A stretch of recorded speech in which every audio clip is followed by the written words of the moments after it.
এইটো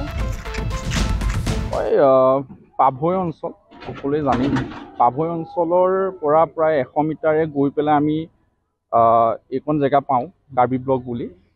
আৰু অত্যন্ত দুৰ্দশাগ্ৰস্তভাৱে এই কামবোৰ কৰা হৈছে আৰু আমি অৱগত হোৱা মৰ্মে AGH নামৰ এটা সংস্থাই এই কামটো কৰিছে আৰু এই কামটো একেবাৰে দুৰ্দশাগ্ৰস্ত বিসংগতিপূৰ্ণ আৰু একেবাৰে নিকৃষ্ট কাম কৰা হৈছে আমি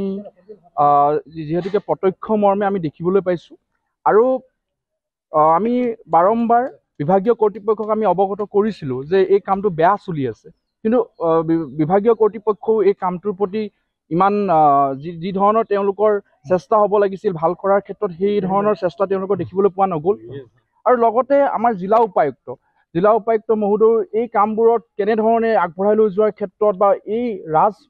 ৰাস্তাবোৰ সুন্দৰভাৱে পকীকৰণ কৰাৰ ক্ষেত্ৰত যি ধৰণৰ ব্যৱস্থা ল'ব লাগিছিল সেই ধৰণৰ ব্যৱস্থা এতিয়ালৈকে লোৱা হোৱা নাই আৰু আমি আশ্চৰ্যজনক মানিছোঁ যে আপোনাৰ আজি কাম কৰা হৈছে অহাকালিলৈ মেৰামতি কৰিবলগীয়া হৈছে ভৱিষ্যতৰ ভৰসা ক'ত এটা ৰাস্তাৰ প্ৰতি ভৱিষ্যতৰ ভৰসাৰ প্ৰয়োজনীয়তা থাকে আমি কি ধৰণে এই যে ৰাস্তাটো আৰু যে এজাক বৰষুণ আহিলেই যে এই ৰাস্তা খহি পৰিব বা এই ৰাস্তাৰ অৱস্থা একেবাৰে বিসংগতিপূৰ্ণ হ'ব সেই কথাৰ ভৰসা কি মতে আমি মানি ল'ব পাৰিম গতিকে আমি পাভৈ আঞ্চলিক ছাত্ৰ সন্থাই তীব্ৰ ভাষাৰে বিভাগীয় কৰ্তৃপক্ষক গৰিহণা দিছোঁ আৰু যি সংস্থাই এই কাৰ্য কৰিছে সেই সংস্থাৰ প্ৰতিও আমি তেওঁলোকক আমি ধিক্কাৰ দিছোঁ যে ইমান বেয়া কাম আপোনালোকে কৰিছে আৰু আমাৰ পাভৈ অঞ্চলত আপোনালোকে ইমান বেয়া কাম কৰিছে আৰু অনাগত দিনত যাতে বিভাগীয় কৰ্তৃপক্ষ জিলা উপায়ুক্ত আৰু অসম চৰকাৰক আমি এই পাভৈ অঞ্চলৰ পৰা আমি দাবী জনাইছোঁ যে এই কামটোৰ প্ৰতি আপোনালোকে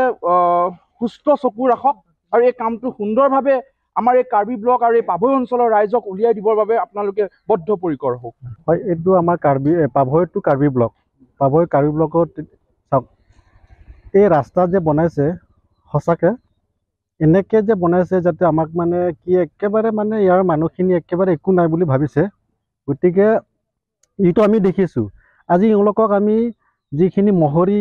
যিখিনি ইঞ্জিনিয়াৰ এওঁলোককো আমি কৈছোঁ যে বাৰম্বাৰ আমি কৈছোঁ প্ৰায় আপুনি একদম বহুতবাৰ কৈ আজিৰ দিন এই অৱস্থা হৈছে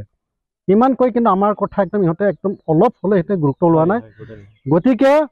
এই মুহূৰ্তত মই যে কৈছোঁ গতিকে আমাৰ কাৰ্বি ব্লকৰ ৰাইজেখিনি সেইখিনি মনা নাই এই ৰাস্তাটো